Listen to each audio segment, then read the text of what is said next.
tu changes à partir du moment où la souffrance de rester la même personne au même stade devient plus élevée que l'inconfort que ça te demande de changer, tu vois.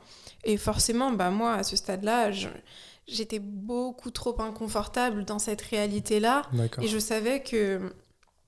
En fait, je savais que ça pouvait pas être pire.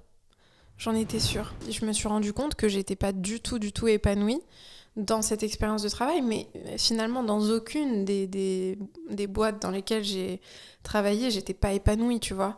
Et je savais à chaque fois, je me disais, mais quand est-ce que tu vas oser ? Quand est-ce que tu vas oser ? C'est pas fait pour toi.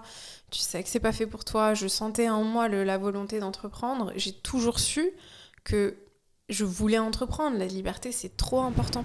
Qu'est-ce qu'elle gagne à rester bloquée là-dedans ? Parce que si elle reste bloquée là-dedans, c'est qu'elle gagne quelque chose. Tu restes pas dans une situation qui est pas bénéfique pour toi, tu vois. Donc, peut-être que de l'extérieur, elle dit « Oh, je comprends pas, je suis bloquée, ok, mais qu'est-ce que tu gagnes dans cette situation ? Ou qu'est-ce que tu as peur de perdre en allant toucher un nouveau palier ?» Mariam, merci à toi d'être venue aujourd'hui.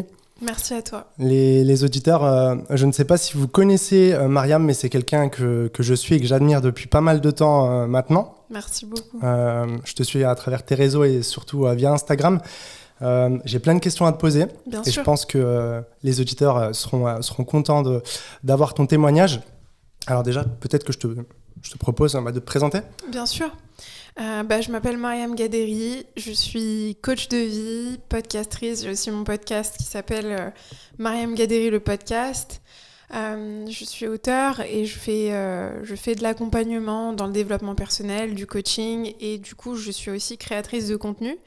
Je fais pas mal de vidéos, de posts sur les réseaux sociaux, que ce soit sur Instagram, sur TikTok, sur YouTube. Je suis présente un peu sur tous les réseaux, sur des sujets du coup de développement de soi, de performance, d'entrepreneuriat, de confiance en soi, voilà. Ok, ça marche.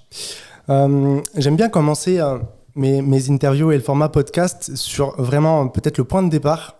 Donc on va vraiment retourner au tout début. Ton enfance, est-ce que tu peux nous parler un peu de ton enfance et puis petit à petit on ira sur ce qui t'a mené à faire ce que tu fais aujourd'hui ? Oui, bien sûr. Mon enfance, en fait, si je devais la résumer en quelques phrases, je dirais que j'ai eu une enfance remplie d'amour, mais aussi remplie de chaos à un certain niveau, parce que ce soit à la maison ou à l'école, je trouvais pas trop ma place. C'est-à-dire que j'ai des parents qui m'ont donné énormément d'amour, qui ont vraiment tout fait pour moi. Simplement, c'est vrai qu'à la maison, il y avait quand même pas mal de crises, de disputes entre eux, de conflits. Et donc, très jeune, j'ai appris en fait à naviguer un peu tout ça. Et à l'école, pareil, moi j'adorais aller à l'école. C'était vraiment... J'étais pas comme les autres enfants qui aimaient pas aller à l'école. Moi, je pleurais pour aller à l'école, tu vois. Mais par contre, c'est vrai qu'à l'école, j'ai subi du harcèlement. J'étais pas forcément très épanouie dans mon environnement scolaire, malgré le fait que j'adorais aller à l'école. Et donc, petit à petit, finalement, j'ai commencé à vraiment me fasciner pour la psychologie, la nature humaine, comment est-ce qu'on fonctionne, comment est-ce que ça marche une émotion, pourquoi est-ce qu'on réagit d'une manière et pas d'une autre, comment est-ce qu'on peut nous-mêmes maîtriser un peu mieux nos émotions pour s'affirmer, se trouver sa place auprès des autres. Et donc, très vite, en fait, ça a démarré comme ça. Je me suis vraiment intéressée à la philosophie au lycée. Tu vois, j'étais complètement fascinée de philosophie. J'étais vraiment à fond dedans avec... Mes matières préférées, c'était la philo et l'économie, tu vois. J'adorais ces deux matières. Okay. Même si elles sont assez différentes, ça me passionnait. Et puis, petit à petit, en fait, j'ai décidé d'étudier à l'étranger et de ne pas faire mes études en France. Donc, au lycée, tu vois, j'ai postulé pour des universités en Angleterre, notamment Cambridge, où je voulais vraiment étudier à Cambridge. Okay. Finalement, ça s'est pas passé. J'ai été acceptée dans une autre université. Mais du coup, après le lycée, j'ai fait mes études à Londres, dans une université qui s'appelle UCL. Okay. Et j'ai fait un bachelor économie business. Ça m'a plu, tu vois, mais c'était une expérience très intéressante dans le sens où je me suis rendu compte que les études, c'est pas forcément bénéfique pour ce qu'on croit, de mon point de vue. C'est-à-dire que Aujourd'hui, j'utilise pas ce que j'ai appris durant mon bachelor, tu vois.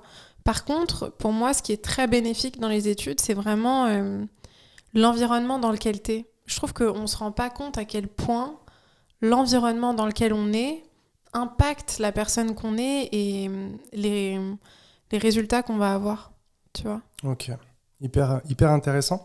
Tu parles, je t'ai pas coupé, mais tu parlais de philosophie, donc j'ai été aussi, enfin je le suis toujours, passionné de philosophie. Donc, bon, pour la petite histoire, et on en a parlé un peu en off déjà, mais quand ma blessure au dos survient, donc à 19 ans, j'ai mon disque intervertébral qui se dessoude, tout de suite, je m'oriente dans les livres. Et avant de commencer tout ce qui est quête de développement personnel, je m'intéresse beaucoup à la philosophie, notamment la philosophie aristotélicienne. Donc, je sais pas si ça te parle, mais Eudémonia, donc Aristote, c'est l'un des premiers, en tout cas philosophes de la Grèce antique qui s'est intéressé à la notion de bonheur, qu'on retrouve beaucoup dans le développement personnel. Toi, qu'est-ce qui t'intéressait au lycée, dans les matières justement de philosophie? Qu'est-ce que tu aimais dans tout ça? Moi, j'adorais le fait que pour la première fois au lycée, j'avais un espace où j'avais l'impression que je pouvais un peu plus être moi-même parce que c'était un espace où je pouvais me poser des questions, réfléchir, avoir une réflexion plus profonde sur la vie, sur les choses que j'arrivais pas à avoir en dehors de cette matière, tu vois. J'arrivais pas à parler avec mes camarades de classe de tous ces sujets-là parce que aussi j'anticipais qu'on me juge ou qu'on se dise elle est un peu perchée celle-là, pourquoi elle me fait chier avec ces questions, tu vois. mais franchement, moi j'adorais cette matière et ça m'apaisait énormément de lire de la philo, de lire ce qui avait été écrit par d'autres philosophes.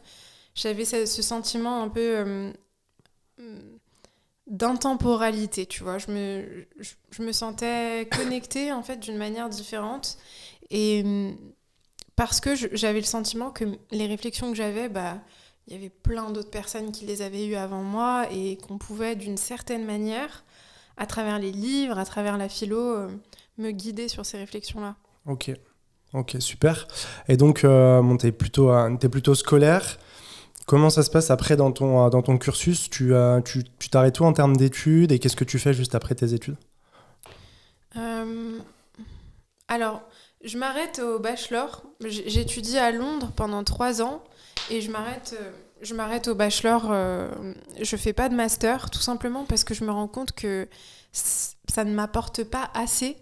C'est-à-dire que pour moi, je sais à ce stade que je vais pas apprendre des choses qui vont vraiment transformer ma vie et qui vont me permettre d'être excellente dans un domaine ou un autre. Donc, je décide à ce moment-là au contraire, de me mettre à travailler immédiatement, tu vois. Donc, je postule en France. Au début, je postule à Paris. Je me rends compte qu'à Paris, ça ne sera pas possible parce qu'en France, ils sont vraiment très, très axés sur... Il faut tout un tas de diplômes. Alors même que, bon, je me sentais tout à fait capable de me lancer parce que, malgré tout, j'avais quand même fait une des meilleures universités en Angleterre. Et même si ça n'avait pas été le cas, à partir du moment, de mon point de vue, où tu as la volonté d'apprendre et de développer des compétences, peu importe que tu aies 10 000 diplômes, si tu as cette volonté, cette détermination, tu vas apprendre et tu vas être extrêmement efficace, tu vas devenir efficace et compétent. Mais oui, je me suis retrouvée à Dublin, en Irlande, pendant presque 1 an. Ok. Ça a été ma première expérience de travail. Et j'étais super heureuse, tu vois, de pouvoir démarrer à 21 ans, d'avoir mon premier CDI, un très bon CDI pour 21 ans. Et je me suis lancée petit à petit comme ça dans la vie professionnelle. Ok. Mais j'ai arrêté très vite les études. Ça n'a pas été un focus très important pour moi à ce moment-là parce que je m'étais prouvé à moi-même que j'étais capable d'avoir d'excellents résultats scolaires. Et je voyais concrètement, ok, tu l'as fait.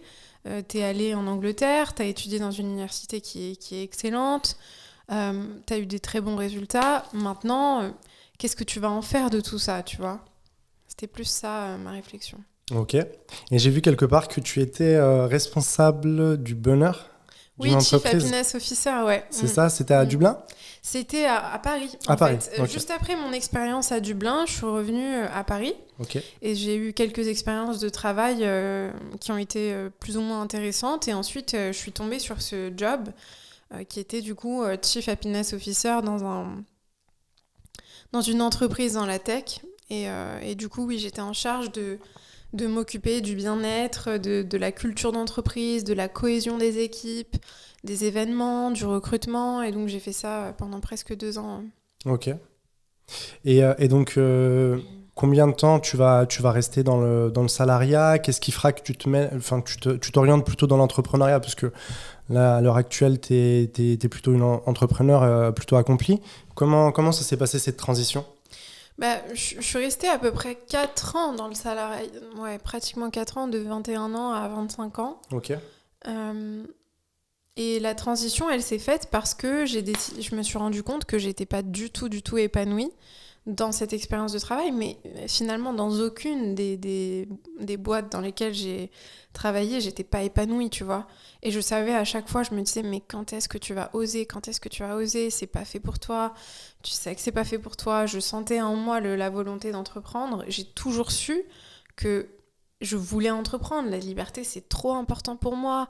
Pouvoir décider quand est-ce que je travaille, avec qui je travaille, comment, sur quel sujet, quand est-ce que je pars en vacances. Je veux pas que quelqu'un me dise quand est-ce que j'ai le droit de partir en vacances, tu vois. Après, je t'avoue que j'ai toujours eu du mal avec l'autorité. Ça a toujours été très compliqué pour moi d'accepter l'autorité. C'est peut-être un défaut et une qualité à la fois parce que du coup, j'ai moi-même un côté un peu...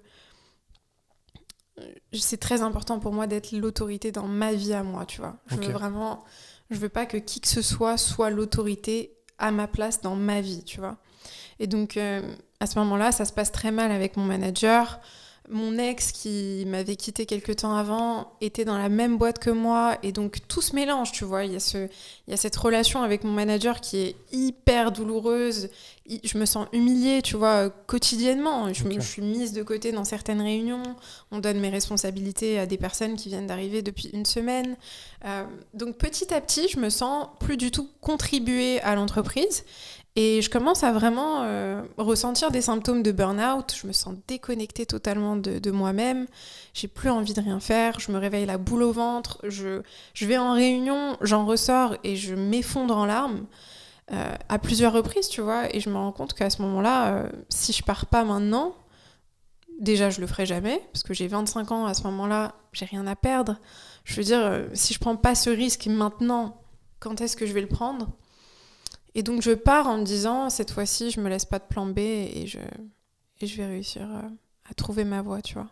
Ok, donc là, à ce moment-là, tu commences à te lancer dans l'entrepreneuriat. Ouais. Est-ce que ça prend rapidement? Est-ce que c'est un chemin assez tumultueux? Il y a beaucoup d'épreuves et il y en a constamment. Comment tu fais pour pallier à ces problématiques? Ça me fait beaucoup penser, alors je reviens sur mon histoire personnelle, mais l'histoire des records, en fait, c'est ce qui me fait commencer les records. Hein. J'ai plus de choix qui s'offre à moi, j'ai le dos cassé, j'ai pas d'autre option que trouver une solution qui me permette de remarcher, de remarcher correctement. Et finalement, c'est à ce moment-là que je passe à l'action. Enfin, parce que ça fait des années que je suis mal, que je suis dans un état de souffrance. Il n'y a pas trop de sens à ma vie et c'est à ce moment-là que je me lance parce qu'il y a vraiment une trop grosse souffrance qui me force à passer à l'action. Toi, c'est un peu similaire. Comment ça se passe pour toi? Oui, c'est similaire parce que c'est ce que tu as dit. Hein, c'est quand on est dans un état de souffrance, c'est ce que Tony Robbins explique très bien quand il dit que tu changes à partir du moment où la souffrance de rester la même personne au même stade devient plus élevée que l'inconfort que ça te demande de changer, tu vois. Et forcément, moi, à ce stade-là, j'étais beaucoup trop inconfortable dans cette réalité-là. D'accord. Et je savais que... En fait, je savais que ça pouvait pas être pire. J'en étais sûre. Après, je pars, j'essaye de me trouver, tu vois, pendant des mois. J'essaye de lancer une page Instagram, ça marche pas. J'essaye de lancer une application, ça marche pas. Et à ce moment-là, c'est compliqué pour moi parce que je me sens déjà en échec. Donc j'ai l'impression encore plus d'être en échec et de sombrer encore plus dans cet échec. Mais ce qui m'a beaucoup aidée, personnellement, ça a été vraiment de m'autoriser à lâcher prise, de m'autoriser à ne pas avoir de contrôle parce que c'était très compliqué pour moi de ne pas avoir de contrôle. J'avais tellement toujours besoin de contrôler les choses, de tout le temps maîtriser les choses, d'avoir un plan. Et là, j'avais pas de plan. Je savais pas ce que j'allais faire. Je savais pas comment j'allais pouvoir matérialiser ce rêve et cette vision. Et à ce moment-là, c'est marrant parce que j'ai quand même des rêves, j'ai quand même des choses qui apparaissent et qui me font penser que ce que j'ai dans mon cœur, c'est pas totalement fou. Il y a peut-être un moment où ça peut se produire, tu vois. Et ce qui m'a beaucoup aidée, c'est de lâcher prise et de me dire, ok, tu sais pas comment tu vas faire. Le comment, tu le sais pas encore. Tu sais pas comment tu vas aider des millions de personnes. J'ai toujours su ce que je voulais faire finalement, mais je savais pas comment j'allais le faire. Donc tu sais pas comment tu vas le faire, mais après, ça c'est un peu plus spirituel, mais j'ai décidé de m'en remettre à une force plus grande que moi, tu vois, plus puissante que moi. Et à ce moment-là, j'ai accepté un peu ma condition humaine de, je sais pas comment je vais y arriver, mais à force de lâcher prise, j'ai eu différentes intuitions qui m'ont guidée vers le bon chemin, tu vois. Ok. Notamment le fait de créer du contenu, de faire des vidéos sur TikTok, sur Instagram. Ça a été beaucoup de l'intuition, ça a été aussi beaucoup de la stratégie, parce que bien sûr, tout ça, il faut réfléchir à, ok, comment, quelles actions, de quelle manière, mais ça a été énormément guidé par une intuition et un lâcher-prise. Ok. Et donc, quand tu commences, donc tu dis que tu lances une page Instagram qui ne fonctionne pas forcément au départ. Ouais. Comment ça fonctionne tes premiers succès? Parce que quand on fait une rétrospective de la vie d'une personne, ça paraît pour l'auditoire simple et évident. Moi, je prends l'exemple des records. On pense que voilà, ça a toujours été, que j'ai toujours eu les idées claires aussi dès le départ, alors que pas forcément. Beaucoup de remises en question et aussi beaucoup d'échecs. Toi, comment ça se passe après ta page Instagram? Tu es dans un état, peut-être que tu sors d'une rupture, tu quittes ton emploi, tu es en échec au niveau d'Instagram. Comment ça se passe après? En fait, j'ai commencé à avoir les premiers résultats à partir du moment où je me suis lancée sur TikTok. D'accord. Et au bout de, disons, presque 2 mois et demi, je commence à voir les premières vidéos qui commencent à fonctionner, tu vois. Donc pendant 2 mois et demi, je poste tous les jours entre 3 à 7 fois par jour. Parfois, je poste 7 vidéos par jour. Ok, Et, travaille beaucoup. Ouais. Et puis, je commence à avoir du résultat, je commence à comprendre un peu mieux comment ça marche. Et je commence surtout en fait, à force de faire quelque chose, tu deviens meilleur dans cette chose-là. C'est obligatoire, tu vois. C'est comme si, tu vois, ton premier podcast, il sera jamais pareil que le 100e. Ton 100e podcast, je te garantis que j'y suis pas encore, mais je suis sûre que pour toi ou pour moi, on sera excellent au 100e, tu vois. Au 1000e, on sera excellent de chez excellent. Et puis, tu vois, c'est à force de répétition, à force de dévouement dans une tâche, dans un domaine précis, que tu deviens bon et tu commences à avoir des résultats. Ok, super intéressant.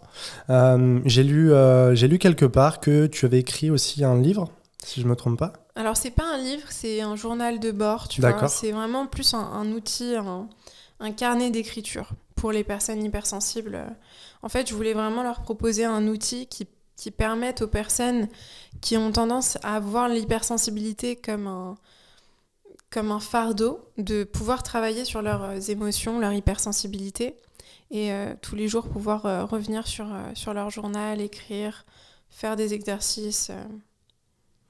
Ok, est-ce que tu pourrais peut-être donner une clé, une astuce pour justement peut-être une personne hypersensible qui nous regarde, et aussi pour une personne lambda entre guillemets, mais qui aurait peut-être envie de se lancer justement soit dans l'entrepreneuriat, soit dans le sport ou autre? Quelqu'un qui a envie de se lancer, hypersensible ou non, mon conseil, ce serait... Moi, j'aurais tendance à conseiller à n'importe quelle personne qui veut entreprendre de se lancer sur les réseaux sociaux. Pour moi, c'est tellement, tellement important. Et je sais qu'il y a beaucoup de gens qui n'ont pas envie ou qui ont peur. Et c'est peut-être pas toujours le bon timing pour tout le monde.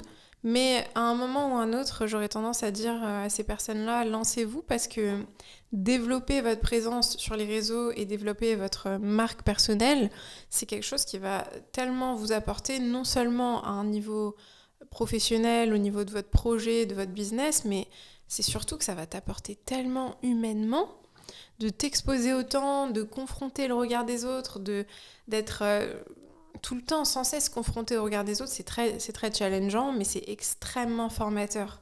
Ça te fait grandir, ça te fait évoluer d'une manière... C'est juste incroyable, tu vois. Tu t'en apprends tellement sur toi, parce que t'es tellement confronté à ton ego, que... Moi, franchement, j'ai grandi là, depuis ces 2 ans et demi que je fais du contenu. J'ai grandi, mais peut-être 5 fois plus vite que je sais pas, les 10 dernières années, tu vois. Ok. Ouais.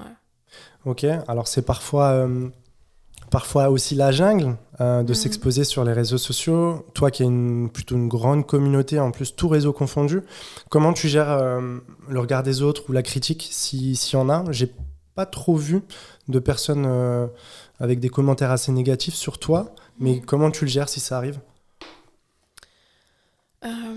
Franchement, ça dépend. Ça dépend. Moi, je pense que c'est un très bon exercice parce que si t'es confronté à une critique et qu'elle te touche ou qu'elle te touche autant, c'est très certainement qu'elle touche une insécurité qui était déjà là. Et de mon point de vue, c'est un super indicateur, c'est un très bon message et c'est très bénéfique d'être confronté à la critique. Finalement, tu vois, on a tendance à vouloir éviter les commentaires négatifs, mais ces commentaires-là, c'est super que tu les aies. Tu peux pas, de toute manière, avoir de la visibilité et plaire à tout le monde, c'est impossible. Et après, moi, ce que je fais, c'est que, en fonction de l'état émotionnel dans lequel je suis, parce que bien sûr, il y a des moments où je suis dans un état où je me sens, entre guillemets, plus fragile. Il y a des moments où je me sens invincible et des moments où je me sens... j'ai l'impression que le moindre truc va m'affecter. Donc, ça dépend, tu vois. Quand je sais que je suis dans un état émotionnel un peu compliqué, je vais pas regarder les commentaires. Et quand je tombe sur un commentaire et que le commentaire est critique ou c'est quelque chose de méchant, ce qui arrive souvent d'ailleurs, ce qui arrive aussi, c'est que t'as une personne qui va mettre un commentaire méchant et puis t'en as, je sais pas, 5-6 autres qui vont venir renchérir et tout. Donc il y a plein de choses, tu vois, sur les réseaux. Mais c'est cool parce que tu viens, tu regardes ça et tu te dis, ok, qu'est-ce que je ressens face à ça? Est-ce que ça m'affecte? Est-ce que ça me dérange? La plupart du temps, ça me dérange pas. Et puis il y a des moments où ça va me toucher. Mais je sais que si ça me touche, c'est qu'il y a quelque chose à travailler. Ok. Tu vois? Ok, super intéressant. Et peut-être à l'inverse, enfin, une question plutôt portée sur tes réseaux aussi, tu partages beaucoup en story, notamment sur Instagram, des retours positifs, des accompagnements que tu peux avoir. Est-ce que tu peux nous partager un peu déjà ce que ça te fait d'avoir autant d'impact positif sur les gens Ouais, c'est une bonne question. Bah écoute, j'adore, moi, s'il y a rien qui me rend plus heureuse que de lire les retours de mes clients, tu vois.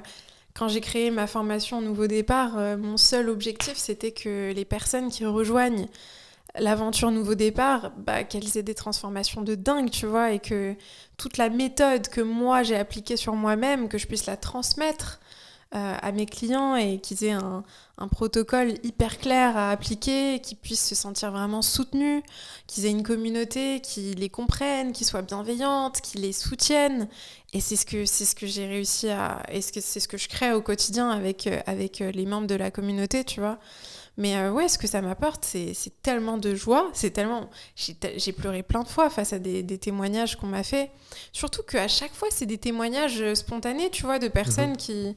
Je m'y attends pas et la personne me dit « Mais tu te rends pas compte, ça m'a changé la vie. » Là, ce matin, je discutais avec Catherine, une des clientes de la formation, qui a une 50aine d'années, tu vois, et qui me disait « Mais j'aurais jamais pensé qu'à mon âge, c'était possible de vivre une telle transformation.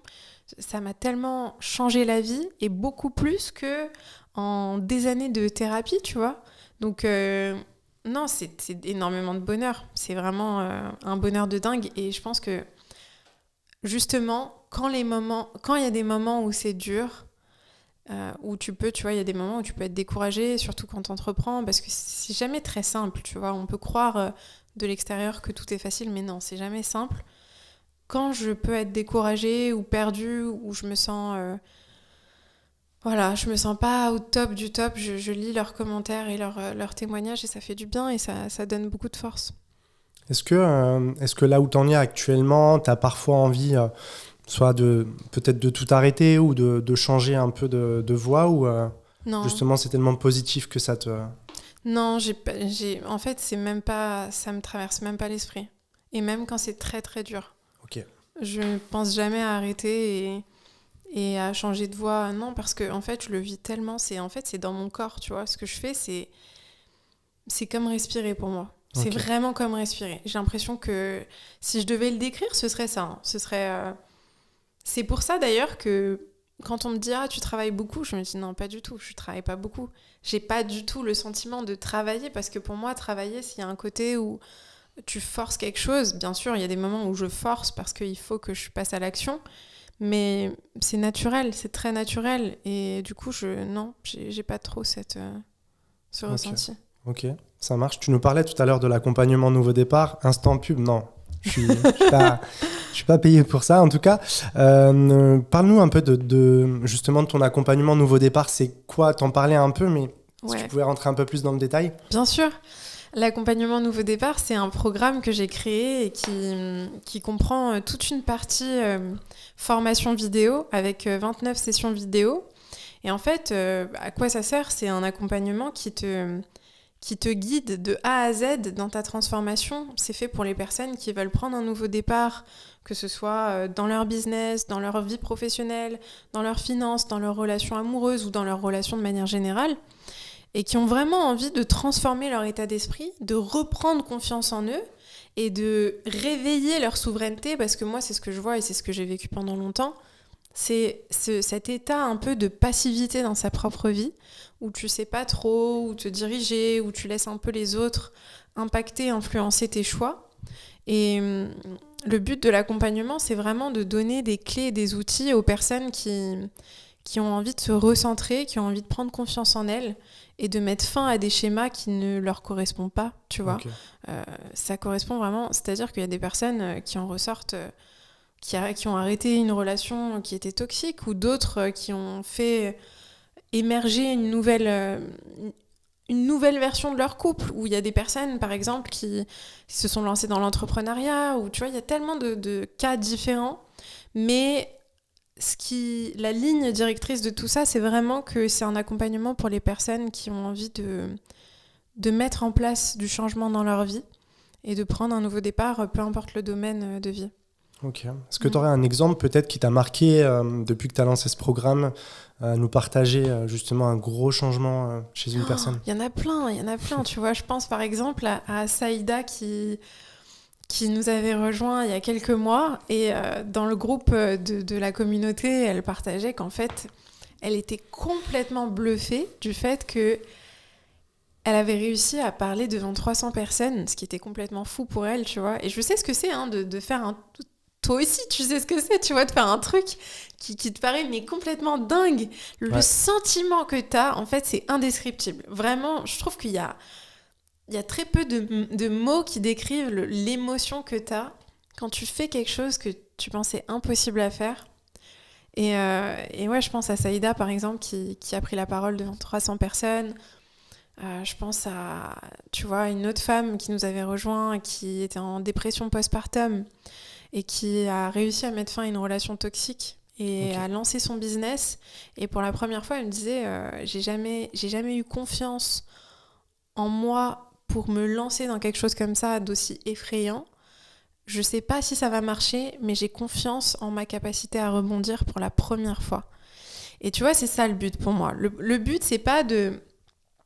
J'ai pas envie que les gens ils ressortent du programme en étant gonflés à bloc et quelques mois plus tard, ils sont découragés. Je veux vraiment juste leur donner des fondations qui leur permettent derrière d'avoir des outils pour créer une transformation durable et prendre confiance en leur capacité à trouver les ressources. Parce que le but, c'est pas de garantir qu'il n'y aura pas de problème ou de garantir que tu auras toujours confiance en toi ou de garantir qu'il n'y aura jamais d'obstacles. Le but, c'est vraiment de créer un environnement et d'utiliser des outils qui vont te permettre de rebondir et d'avoir les ressources. Ok, super. Ok. Et là, ça m'amène à penser à peut-être justement des astuces, des tips que tu pourrais donner si tu dois en donner 2 ou 3. Moi, on me contacte beaucoup pour la notion de performance en tant que préparateur mental. Alors, derrière la notion de performance, moi, je ne détache pas la notion de bien-être, c'est-à-dire que la performance, mais pas au détriment de son bien-être. Toi, si tu devais partager peut-être des clés que tu juges comme étant essentielles pour performer, mais tout en restant aligné et bien dans sa tête et dans son corps. Bah déjà, c'est de comprendre ta raison d'être. Pourquoi tu veux faire ce que tu fais, tu vois ? Ouais. Ça te parle, ça ? On travaille ça très souvent dès le départ. Ouais, ok, bah génial. Bah, tu vois, on est aligné là-dessus. Pour moi, c'est trop important parce que si t'es pas aligné ou si tu sais pas pourquoi tu fais ce que t'as envie de faire, tu vois, je suis sûre qu'il y a des gens qui viennent vers toi, des athlètes ou des entrepreneurs, ils te disent bah j'ai envie d'accomplir ce truc-là, etc. Et puis tu creuses un peu et tu te rends compte que ils savent pas vraiment pourquoi ils ont envie de l'accomplir.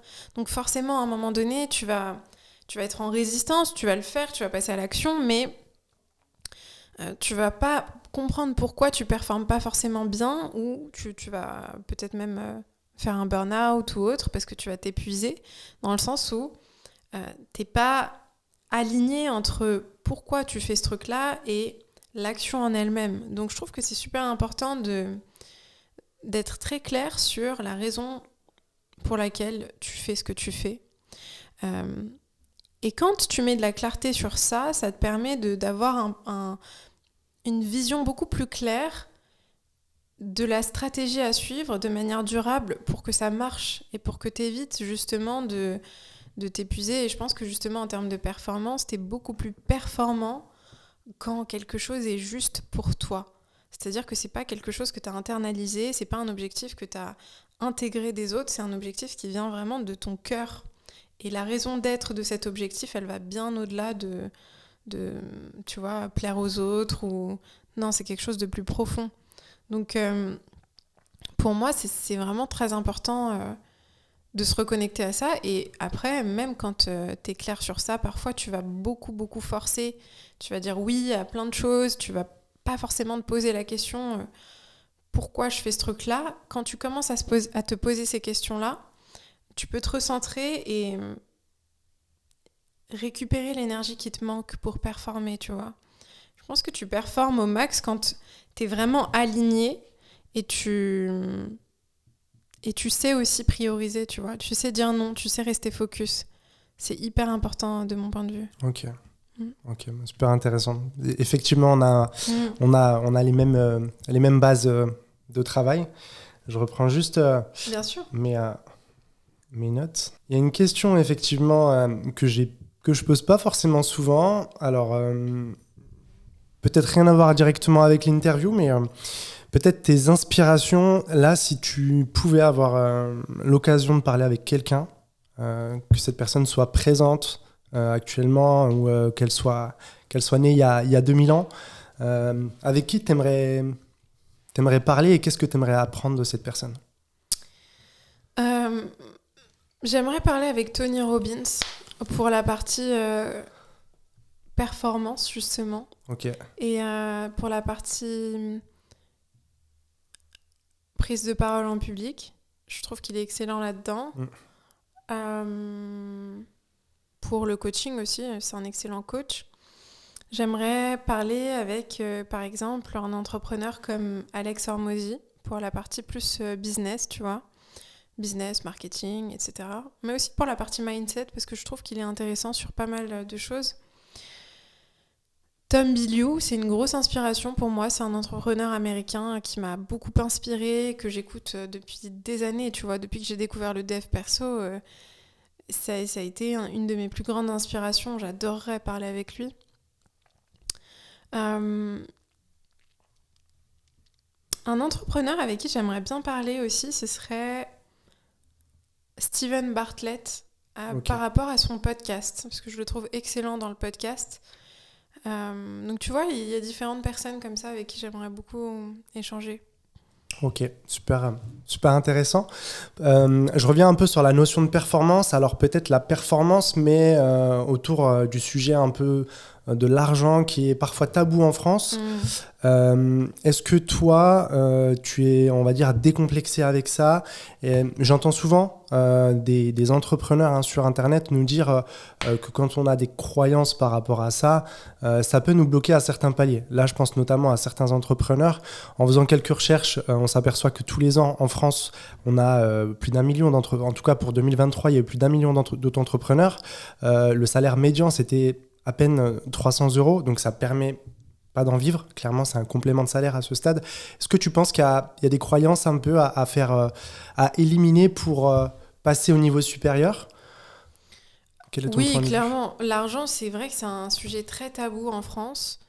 Euh, c'est dommage. Je trouve que c'est dommage, tu vois, parce que clairement, si on était plus ouvert sur l'argent, je pense que beaucoup de gens changeraient leur situation financière beaucoup plus vite, je pense, tu vois. Par exemple, même dans le salariat, il y a un tabou, tu vois. Les gens partagent pas leur salaire, ils ont peur de dire combien ils gagnent. Enfin, c'est un peu ridicule, mais je comprends, tu vois, je juge pas, mais je trouve que c'est dommage parce qu'il y a ce truc de « Ah non, je dois me protéger, je dois pas dire aux autres combien je gagne, etc. » D'un côté, je le comprends, et de l'autre, je trouve qu'on perd à faire ça. En tant qu'entrepreneur, dans l'entrepreneuriat, tu vois, c'est beaucoup plus open. Ouais. Entre entrepreneurs, on se dit beaucoup plus facilement Ah, j'ai fait tel chiffre d'affaires ce mois-ci. Ah, bah moi, j'ai fait ça. Ah, j'ai fait cette stratégie. Ça. Après, il y a des entrepreneurs qui sont aussi dans le même état d'esprit et qui vont pas te dire j'ai mis en place telle stratégie, ça a doublé mon CA, etc. Mais en général, moi, je trouve dans la communauté des entrepreneurs, on est beaucoup plus ouvert sur partager nos stratégies, nos astuces, nos tactiques, comment tu vois, se positionner. Tu vois, même dans le coaching, tu discutes avec des coachs, en général, pas tous, tu vois, mais on s'aide mutuellement. Voilà, on est des confrères, consoeurs. Voilà, moi, c'est comme ça que je me positionne à ce prix-là. J'offre ce type de packaging, d'offres à mes clients, etc. Et je trouve que c'est comme ça que tu peux te situer. Tu peux savoir, ok, quel est le tarif d'un coach ou l'investissement que tu mets dans un coaching. Et je trouve que c'est dommage de rester dans ce mindset de l'argent, c'est tabou, l'argent, c'est sale, l'argent, c'est mal. L'argent, c'est juste une énergie. Et c'est une énergie qui est là avec toi, qui est là pour toi et non contre toi. Et c'est vrai qu'il y a beaucoup de croyances autour de ça. Et je pense qu'on a tous un peu une relation très émotionnelle avec l'argent. On a tous des croyances autour de l'argent. Mais c'est absolument capital de transformer ta relation à l'argent si tu veux réussir en fait en tant qu'entrepreneur, parce que tu vas forcément arriver à un stade où tu te sens un peu bloqué, où tu te sens... Et c'est là où tu vas voir à quel point tes croyances, mais c'est aussi relié bien sûr à ton estime pour toi-même, à ce que tu penses mériter. Ouais. Tu vois, il y a un entrepreneur américain que j'aime beaucoup qui s'appelle Dan Martell, qui partageait ça dans une de ses vidéos récemment, et qui disait « Tu ne peux pas gagner plus que ce que tu penses mériter. » Donc forcément, tu vois, si je te dis un truc tout simple, si... À un moment, peut-être que ton palier, ça va être est-ce que je peux réussir à gagner 5 000 € par mois, tu vois, peut-être que pour toi, ça va te paraître énorme. Et puis peut-être que tu vas gagner 5 000 et puis ensuite tu vas te dire 10 000, ça me paraît énorme, 10 000, c'est énorme. Puis tu vas gagner 10 000 quelques mois, tu vas te rendre compte que bon, ok, je suis capable de le faire. 20 000, c'est énorme, 30 000, oh non, c'est... Et puis petit à petit, tu te rends compte que c'est vraiment tes croyances qui évoluent. C'est pas tant Bien sûr, ton chiffre d'affaires, il suit, mais ton chiffre d'affaires, il suit en fonction de tes croyances. Et c'est parce que tu as réussi à faire 100 000 que tu te rends compte qu'en fait, mais je mérite 5 000, donc pourquoi pas 10 000 ? Petit à petit, les choses évoluent, mais c'est surtout ce que tu crois mériter. Et si tu restes bloqué sur « je mérite pas beaucoup » ou c'est dérangeant que je gagne beaucoup d'argent et c'est problématique, forcément, tu vas le matérialiser. Après, il y a aussi quelque chose d'important dans le rapport à l'argent quand on entreprend, c'est si tu veux gagner de l'argent, il faut que tu sois prêt à investir de l'argent. Parce que moi, je vois aussi beaucoup ce truc de je gagne de l'argent, je le garde, j'ai peur, non, mon entreprise va couler, ces trucs. Non, ton entreprise, elle a besoin, c'est comme une plante en fait. Une plante, elle a besoin que tu l'arroses. Tu peux pas juste garder ta plante et l'observer et te dire oh, je veux pas qu'on me prenne ma plante, tu vois. Non, t'as besoin de lui donner les ressources dont elle a besoin, et ton business, il a besoin de ressources. Il a besoin que toi, tu puisses acquérir des compétences, que tu te fasses coacher, que tu t'investisses peut-être dans du marketing, ce que tu veux. Donc, c'est important aussi d'être prêt à sortir de l'argent pour en faire rentrer dans ton entreprise. Ok, hyper intéressant. Oui, ça me fait penser, en psychologie, on parle de prophétie autoréalisatrice. Je ne sais pas si ça te parle, c'est un peu ça. Évidemment, l'autosuggestion. Ouais, c'est ça. Ouais, c'est hyper puissant. Ouais, complètement. Et donc peut-être pour revenir plus généralement sur la notion de croyance, alors on en a parlé un peu, mais on l'a survolé plutôt en début de podcast. D'une manière générale, j'aime dire que nos croyances façonnent notre réalité. C'est un impact considérable dans nos vies au quotidien. Toi, de ce que tu m'en dis avant, tu avais un cursus plutôt classique, et puis là, l'entrepreneuriat te réussit plutôt bien. Est-ce que chez toi, il y a eu un switch à un moment dans ta tête où tu es passé d'une certaine posture que tu avais toujours plus ou moins eu dans ta vie au quotidien à un peu une autre personne, une autre façon d'aborder un peu les événements? Ça s'est fait à un instant T, ça s'est fait dans le temps, comment ça s'est passé?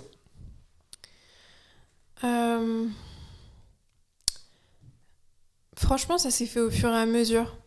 Ça s'est fait vraiment au fur et à mesure. Et là, je suis encore dans une autre phase de croissance où il faut que... Je sais que je suis en train de dépasser un autre palier dans mon mindset, tu vois, parce que je sais que tout est le résultat de mon état d'esprit et de la manière dont je me valorise, dont je me perçois. Donc, pour moi, ça se fait vraiment au fur et à mesure. Je crois pas au fait qu'on puisse... du jour au lendemain, être au maximum de notre estime de nous-mêmes et de notre confiance en nous. Je pense qu'on peut, par contre, on a le pouvoir de prendre de plus en plus confiance en nous. Tu vois, c'est pas est-ce que tu as confiance en toi ou pas, c'est plus à quel point tu as confiance, comment est-ce que tu peux développer ta confiance avec le temps, faire progresser ton niveau de sécurité intérieure. L'image que tu as de toi-même, comment tu te perçois, le fait d'être un allié pour soi et non un ennemi. Donc pour moi, ça a changé au fur et à mesure avec le temps. Et d'ailleurs, c'est pour ça que j'adore l'entrepreneuriat. C'est, tu veux entreprendre, tu veux avoir certains résultats, bah, tu vas devoir faire face à toi-même. Parce que si tu n'arrives pas à avoir les résultats que tu veux, c'est qu'à un certain niveau, il y a un truc qui bloque à l'intérieur. Il va falloir que tu y ailles, que tu ailles voir, que tu ouvres. Que c'est un peu comme si tu soulevais ton tapis et que tu allais voir en dessous tout ce qui s'y cache, toutes les poussières, et que tu essayais de vraiment débloquer ce qui te bloque, tu vois, et tu n'as pas le choix. Si tu entreprends et que tu veux avoir du résultat et que tu veux performer ou que tu veux vraiment avancer, c'est ça qui est intéressant. Ok. Et quel conseil tu donnes à un entrepreneur, une entrepreneuse qui nous regarde actuellement, qui reste bloquée au palier du complément de revenu? Comment tu peux l'aider justement à identifier ça? Quelqu'un qui reste bloqué au complément de revenu, il faudrait se demander qu'est-ce qu'elle gagne à rester bloquée là-dedans. Parce que si elle reste bloquée là-dedans, c'est qu'elle gagne quelque chose. Tu restes pas dans une situation qui est pas bénéfique pour toi, tu vois. Donc peut-être que de l'extérieur, elle dit « Oh, je comprends pas, je suis bloquée, ok, mais qu'est-ce que tu gagnes dans cette situation ou qu'est-ce que tu as peur de perdre en allant toucher un nouveau palier ?» Parce que on croit que c'est toujours la peur de l'échec, mais en réalité, peut-être que tu as peur de juste être indépendant, peut-être que tu as peur de te retrouver face à des responsabilités plus importantes que si tu es salarié. À un niveau, peut-être que c'est une manière pour toi de garder un faux sentiment de sécurité. Et donc, tu joues à demi-mesure, en fait. Tu n'es pas à fond dans ton activité de freelance ou dans l'entrepreneuriat parce que ça te sert à un certain niveau. Donc, moi, j'aurais tendance à demander à cette personne en quoi est-ce que cette situation te sert ? Qu'est-ce que ça sert ? Et qu'est-ce que cette situation dessert ? Et comment est-ce que ça va te desservir d'y rester ? Parce que c'est OK aussi, tu vois, de rester dans cette situation si ça te convient. Il faut vraiment juste pratiquer l'honnêteté radicale avec soi, tu vois. Peut-être que même, en fait, il n'y a pas de règle aussi. C'est ça que je veux dire qui est important. Il n'y a pas de règle. C'est pas parce que pendant 6 mois, 1 an, t'es bloqué au stade du complément de revenu, que t'es pas fait pour entreprendre, que t'es pas capable ou que... Non, c'est juste que peut-être qu'à ce stade-là, ça te sert à un certain niveau et ça te convient peut-être. Mais à un moment donné, tu vas être face à une situation où ça ne te servira plus. Tu vois, je te donne un exemple. J'accompagne en ce moment une cliente qui travaille dans une entreprise, ça fait peut-être 7 ans. Ça fait 7 ans qu'elle est dans cette entreprise. Ça se passe très mal. Vraiment, elle n'est pas du tout épanouie dans son travail. Et récemment, ils lui ont annoncé qu'elle n'aurait pas l'augmentation de salaire qu'elle voulait. En tout cas, c'était une des raisons pour lesquelles elle restait dans cet environnement, tu vois. D'accord. Donc, il y a eu ce déclencheur qui a fait que, là, ça me convient plus, tu vois. Là, la douleur de rester au même endroit devient plus importante que la douleur de mettre en place les actions et changer. Donc, j'aurais tendance à vraiment creuser avec cette personne le pourquoi elle y reste et qu'est-ce qu'elle gagne à y rester. Et ensuite, voir avec elle si vraiment c'est aligné pour elle de mettre en place un changement et venir débloquer les peurs inconscientes qui peuvent se trouver derrière ce changement, tu vois. Ok, super intéressant. Merci Avec plaisir. pour le partage. J'ai encore juste quelques questions. Mm-hmm. Alors, au niveau de l'hypersensibilité, justement, est-ce que toi, tu es ou tu as été hypersensible? Et est-ce que peut-être il y aurait des mythes ou des réalités sur l'hypersensibilité? C'est une bonne question. Oui, je suis hypersensible. Des mythes sur l'hypersensibilité, c'est de croire que les gens hypersensibles sont forcément faibles, sont forcément fragiles. Okay. Ça, c'est quelque chose qui revient beaucoup, le côté « Oh, les hypersensibles, c'est des gens mais trop émotifs, etc. » Pour moi, l'hypersensibilité, c'est un atout, c'est une force, c'est vraiment une bénédiction. C'est comme ça que je le vois. Okay. C'est vraiment une capacité à se connecter aux autres et à ressentir une forme d'empathie très, très, très élevée pour l'autre. Et c'est quelque chose qui est incommensurable. C'est un cadeau incommensurable parce que tu peux... Tu vois, dans un métier comme le mien ou comme le nôtre, dans des métiers comme les nôtres, c'est des métiers où on accompagne. Donc, on doit se connecter aux autres, on doit comprendre... C'est important de comprendre où ils en sont et de comprendre aussi, de voir ce que les gens ne montrent pas forcément, parce que c'est ça que j'adore avec l'hypersensibilité, c'est qu'on n'a pas besoin de parler, en fait. C'est un langage presque... c'est un langage invisible, dans le sens où c'est pas un langage... ou plutôt inaudible, tu vois, tu vas pas l'entendre, mais tu vas te comprendre avec la personne. Donc une personne hypersensible, elle est capable de capter des subtilités, des nuances, des informations que beaucoup de gens ne capteraient pas. Et ça, Okay. ça pour moi, c'est un atout. Ok. Est-ce qu'il y en a beaucoup peut-être Des hypersensibles ? Des hypersensibles? Moi, je connais pas, Alors franchement, pas beaucoup. l'experte internationale sur le sujet, c'est Hélène Aron. Elle a écrit pas mal de livres sur le sujet. D'accord. Et elle, je crois qu'elle expliquait qu'une personne sur 5 est hypersensible. Ok, donc ça fait quand même un certain nombre. Ouais. Mais de toute façon, j'aurais tendance à dire que je suis pas sûre que ce soit des chiffres hyper fiables. Pourquoi ? Parce que je pense qu'il y a beaucoup de gens aussi qui le sont et qui en parlent pas forcément. Ou tu vois, donc je sais pas à quel point c'est fiable comme chiffre. Ok. Ah ouais. Quel conseil tu donnerais à la Mariam de 20 ou 21 ans? Je sais pas si je lui donnerais un conseil, en fait. Je pense qu'elle a géré, tu vois. Elle a géré quand même. Tu vois, aller vivre à Dublin toute seule. Franchement, c'est une bosse, tu vois. Elle s'est retroussé les manches. Elle a trouvé un super job. Je suis fière d'elle, tu vois. Je suis hyper fière d'elle. Et je trouve qu'elle a eu vraiment de l'audace. Et je sais pas si je lui donnerais un conseil. Ok. En tout cas, à ce moment-là, à mes 20, 21 ans, mes 21 ans surtout, j'étais vraiment... Franchement, j'avais vraiment la tête sur les épaules, tu vois. J'étais dans une super phase de ma vie, tu vois. Je pense pas que j'avais besoin de conseils à ce moment-là précis. D'accord. À d'autres moments, j'ai pu avoir besoin de conseils. Mais à ce moment-là, j'ai juste foncé et je me suis fait confiance. Et franchement, tu sais quoi, je pense que c'est peut-être elle qui devrait me donner des conseils. C'est vrai. De temps en temps, ouais. Ok.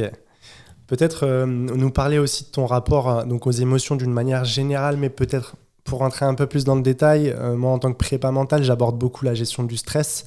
Alors quand je parle de gestion des émotions, souvent on pense que gérer ses émotions, c'est faire abstraction de sa colère ou autre. Moi je parle plutôt d'acceptation, il faut s'en servir au contraire. C'est vrai. Toi, comment tu gères tes émotions au quotidien? Est-ce que tu as des clients qui ont des problèmes de gestion émotionnelle et comment tu les conseilles? Je pense qu'on a tous des difficultés avec nos émotions. Moi, ce qui m'aide beaucoup, c'est de comprendre que chaque émotion est un message. Et en même temps, en fait, il y a deux facettes de cette question. D'un côté, je vois chaque émotion comme un allié, comme un message. J'essaye vraiment d'avoir ce rapport-là avec mes émotions et avec, d'ailleurs avec la voix dans ma tête qui parfois me raconte des choses qui sont pas agréables à entendre. Tu vois, j'essaye vraiment d'avoir ce rapport et de la voir, de me dire que c'est pas moi, que c'est juste une voix ou des émotions et que ça me définit pas, donc que c'est vraiment temporaire. Et de voir ces émotions comme une énergie qui me traverse.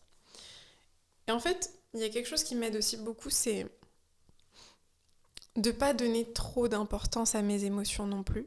Tu vois, c'est peut-être paradoxal, c'est peut-être bizarre à dire, mais d'un côté, j'écoute beaucoup ce que je ressens et j'essaye vraiment de comprendre le message, mais de l'autre, je fais attention à pas trop donner d'importance à ce que je ressens non plus.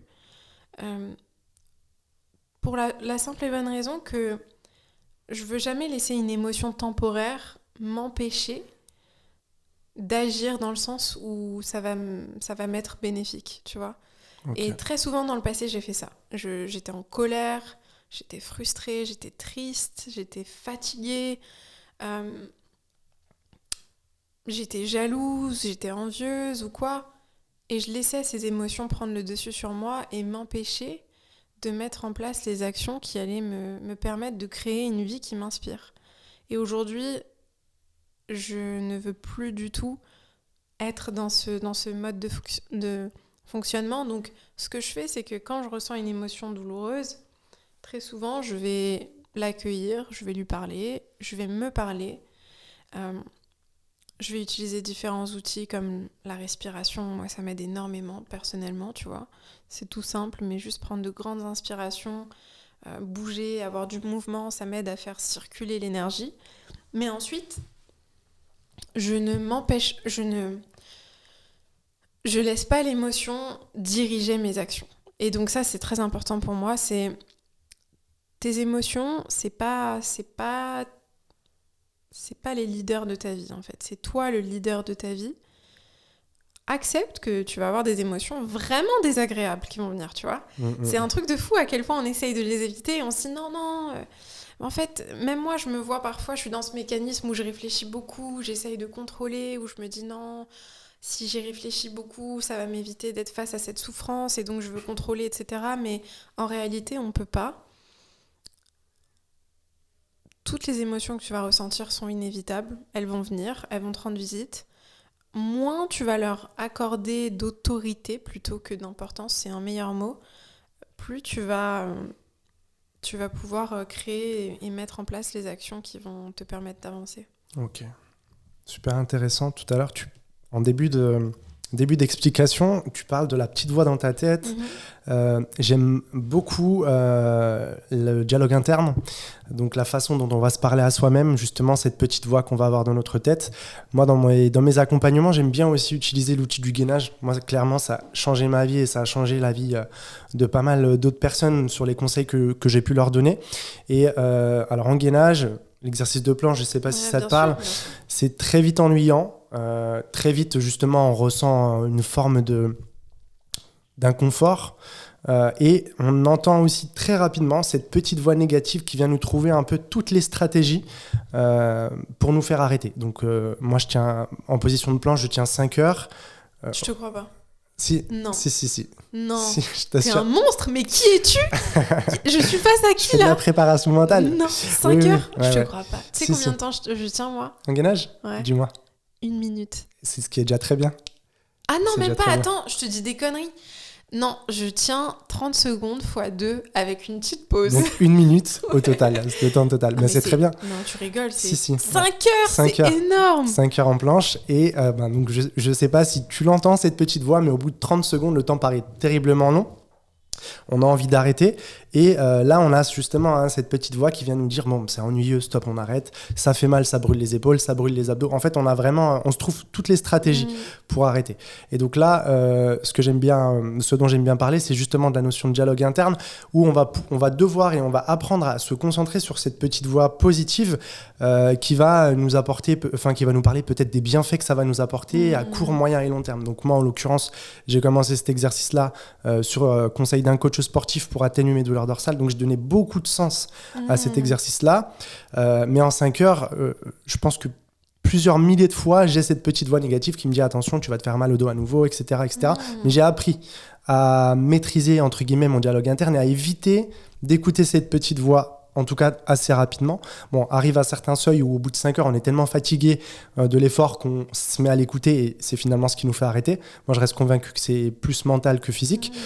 Hyper intéressant. Est-ce que toi, tu as peut-être des astuces justement pour prendre conscience de la façon dont on se parle à soi-même et plutôt apprendre à écouter cette petite voix positive plus que cette petite voix négative? Moi, ce que je fais, c'est que très souvent, je l'observe. C'est-à-dire que ce qui va se passer, c'est que j'ai la voix qui va venir, qui va me dire plein de trucs. Je vais avoir un ressenti dans mon corps. Ce ressenti-là, il va être très désagréable. Et je vais juste revenir au ressenti et je vais me dire pourquoi est-ce que j'ai ce ressenti ? Ok, qu'est-ce que j'étais en train de me dire avant ? Qu'est-ce que cette voix me racontait ? Et quand je repense à ce que je viens de me dire, j'ai vraiment cette approche de bienveillance envers moi-même où je m'observe et je vois Mariam, tu vois, je me vois comme si j'étais à l'extérieur de mon corps et je me rappelle que cette voix n'est pas moi et que je ne suis pas obligée de donner de l'autorité à cette voix. Okay. Et que cette voix est juste le reflet de plein de blessures et d'insécurités du passé, mais que c'est mon pouvoir à moi de lui donner de l'importance et de l'écouter. Le problème, c'est pas tant que cette voix, elle soit là. Le problème, c'est qu'on l'écoute tellement et qu'on lui donne tellement d'importance, on la laisse tellement diriger notre vie que on se laisse envahir par la honte, par la peur, par l'inquiétude, par les angoisses. Ça nous ramène dans des fréquences et des vibrations tellement basses. Ce qui m'aide beaucoup, il y a une petite astuce que je peux donner. Bon, il y a plein de gens qui vont penser que c'est bizarre, mais moi, c'est ce que je fais et qui m'aide beaucoup. C'est quand je suis dans cet état-là,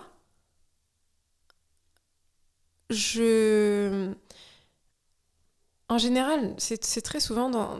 Je sais pas si tu as remarqué ça, mais moi, c'est vraiment ça. C'est très souvent quand je suis statique. Tu vois, même en gainage, on est statique. On n'est pas vraiment en mouvement, tu vois. Quand je suis statique, et donc quand je suis pas en mouvement, la voix, elle vient me rendre visite et je ressens ce genre d'énergie, d'émotion. Ce que je vais faire, c'est que je vais me lever et je vais parler à voix haute. Je vais me parler à moi-même à voix haute. Et en fait, en faisant ça, il se passe quelque chose de très fort, c'est que quand tu te parles, tu utilises tes cordes vocales, donc il y a une forme d'énergie que tu sors de ton corps et tu peux pas à la fois être en train de penser des horreurs sur toi-même et te parler et te rebooster, tu vois. Donc très souvent, je vais me lever, je vais me dire, mais Mariam, c'est bon, on se reprend, on y va, on va passer une bonne journée, on va pas se laisser aller, c'est une bonne journée qui t'attend, t'es forte, t'es capable, t'as fait ça, t'as fait ci. Et je me parle comme je parlerais à un ami ou une amie, tu vois. Okay. Et je le fais vraiment à voix haute et je parle fort, tu vois. Et j'affirme, en fait, ce que j'essaie de faire à ce moment-là, c'est que j'essaye de parler plus fort que cette voix. Et je parle tellement fort et je suis tellement dans l'affirmation que c'est comme si je disais à cette voix, t'as aucune importance. Tu peux essayer, mais c'est pas toi qui vas gagner. C'est moi qui vais gagner, tu vois. Et c'est moi qui vais gagner non seulement dans ce que je me dis et dans ce que je lui réponds, mais aussi dans mes actions. Mais après, je le fais vraiment sans animosité. C'est pas non plus un truc de je suis en conflit ou non, okay. C'est vraiment plus un peu une forme de de compétition saine entre moi et cette voix, tu vois. C'était Ok. bizarre à expliquer, mais... Ah, je comprends. Ouais. Je comprends, ok. Ça me fait penser à une story que tu as mis il y a quelques jours où tu parles d'autosuggestion. Est-ce que tu peux un peu plus nous parler de ce que c'est et peut-être de ses bénéfices? L'autosuggestion, c'est une méthode qui a été créée par Émile Coué. C'était un psychologue dans les années 1920, je crois. Et ça consiste en fait à se suggérer constamment qu'on va bien et que les choses vont de mieux en mieux. Tu vois, je crois que la phrase qu'il utilisait, c'est tous les jours, à tous les égards, je vais de mieux en mieux, quelque chose comme ça. En tout point de vue, je vais de mieux en mieux. Ouais, en tout point de vue. Et en fait, c'est une méthode que je trouve super intéressante parce que moi, je trouve que c'est très puissant de se suggérer. Parce que finalement, c'est ce qu'on fait sans s'en rendre compte. On se suggère tout le temps des choses, mais sauf qu'on se suggère des choses terribles, tu vois. Et l'autosuggestion, dans le sens positif du terme, c'est vraiment de se suggérer qu'au contraire, on affirme une nouvelle réalité, qu'on va de mieux en mieux, que tout va dans notre sens, que tout ce qu'on entreprend fonctionne, qu'on a toutes les ressources en nous pour avoir les résultats qu'on souhaite. C'est vraiment une méthode très intéressante de se répéter et d'affirmer ce qu'on a envie de matérialiser. Ok. Ouais, c'est vrai que ça peut être perçu par une partie de l'auditoire un peu comme sous-estimé, mais je te le confirme. Moi aussi, j'ai beaucoup utilisé cette méthode que j'ai découvert Émile Coué aussi au départ quand je me mets à lire, donc à 19 ans, la période un peu sombre où j'en entends parler. Et en fait, alors, il me semble avoir lu que la méthode, dans cette méthode-là d'autosuggestion, on pouvait se faire croire à un mensonge tellement c'était puissant. C'est-à-dire que tu peux te raconter un mensonge et au départ, tu crois pas parce que tu as conscience que ce que tu as écrit, c'est pas vrai. Et qu'à force de te le répéter chaque jour, t'en viens à douter dans une deuxième phase et dans une dernière phase, troisième et dernière phase, t'y crois, t'en es convaincu. Donc je pense que aussi bien de manière positive que de négative, ça peut avoir un impact et c'est sous-estimé. Totalement, ouais. C'est vrai. Mais de toute façon, on se raconte déjà des mensonges, ouais. Tu vois. C'est juste choisi de meilleurs mensonges à te raconter, du coup. C'est ça. Ouais. Et est-ce que tu as des conseils, enfin, je te parle beaucoup de conseils, mais est-ce que tu aurais justement, un peu comme l'autosuggestion, quelque chose que tu pourrais partager qui est sous-estimé, que le public pourrait se dire non mais ça sert clairement à rien et en fait ça c'est game changer? La respiration. La respiration. Pour moi ça change la vie, hein. Ouais. Ça change la vie, vraiment. Et c'est incroyable à quel point les gens sous-estiment ça. Mais vraiment, hein. Ouais. Pourquoi ils sous-estiment? Parce que c'est gratuit et c'est là. En fait, tu respires quoi qu'il arrive, donc ils comprennent pas l'importance que ça a d'apprendre à respirer. La cohérence cardiaque, c'est fou en fait, c'est complètement fou et ça c'est transformateur, mais juste prendre 3 grandes inspirations plusieurs fois dans la journée, regarde comment tu te sens. La respiration, le fait de sourire, tu vois, de bouger son corps, tu peux pas sourire et en même temps penser que t'es une merde en fait, tu vois, c'est pas possible, c'est pas compatible. Tu peux pas sourire et être extrêmement stressé. Tu peux pas respirer pleinement et en même temps être avachi, recroquevillé dans ton lit. C'est pas compatible. Donc le corps, c'est un outil extrêmement puissant. Ton corps, il est là pour toi, pour t'aider, pour te libérer et travaille avec ton corps, tu vois.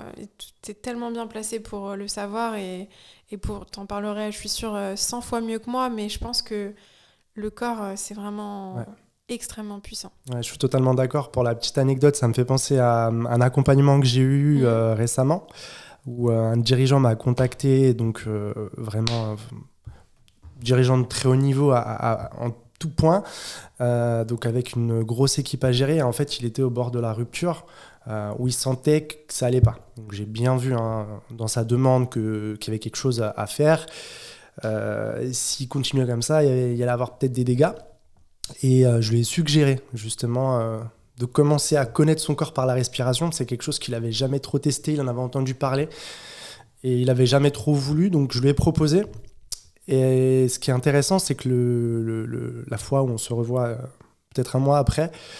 Il a appliqué ça pour la première fois et c'était, déjà je le voyais dans sa posture, un autre homme, clairement. Et il m'a dit merci, tu m'as sauvé la vie. Alors, j'ai rien fait de spécial, mais je lui ai simplement appris un protocole de respiration, tout simplement. Ouais, tu l'as guidé et c'est ça qui a fait qu'il a pu... C'est ça. Ouais, en un seul conseil. Et toute son équipe a remarqué, lui ont demandé ce qui s'était passé. Ils ont vu vraiment un gros changement. Et c'est la respiration. Mais toi aussi, ça doit te donner une joie incroyable. Complètement. De savoir complètement. Ça. De voir ce genre d'effet bénéfique en si peu de temps. Ouais, c'est incroyable. C'est incroyable, je partage. Ah ouais, non, mais la respiration, c'est... la thérapie du souffle, toutes ces choses-là, c'est des choses vraiment à aller essayer, tu vois. Malheureusement, je trouve que c'est pas très démocratisé en France. Non. Mais c'est juste dingue. Moi, je trouve ça fou. Ouais, complètement. Ah, super. Bah, écoute, merci Mariam. Est-ce que peut-être tu as quelque chose à partager, à rajouter ? Franchement, déjà, merci à toi. C'était un super podcast et tes questions sont... hyper intéressante, hyper pertinente. Bravo pour ton écoute, bravo pour ce que tu fais. Merci à toi. Parce que vraiment, c'est fort ce que tu fais. Ton parcours, il est juste impressionnant. Pour le peu là que tu m'as partagé, ça m'a vraiment impressionnée. Et vraiment, je tiens juste à reconnaître ton travail. C'est top ce que tu fais. Merci. Et merci à tous ceux qui nous ont écoutés. J'espère que ça vous a apporté de la valeur et que vous avez appris des choses intéressantes. Merci beaucoup. Merci pour tout, Mariam. Merci à vous de nous avoir regardés jusqu'ici. Et je vous retrouve très rapidement pour un nouveau podcast. Merci. Merci.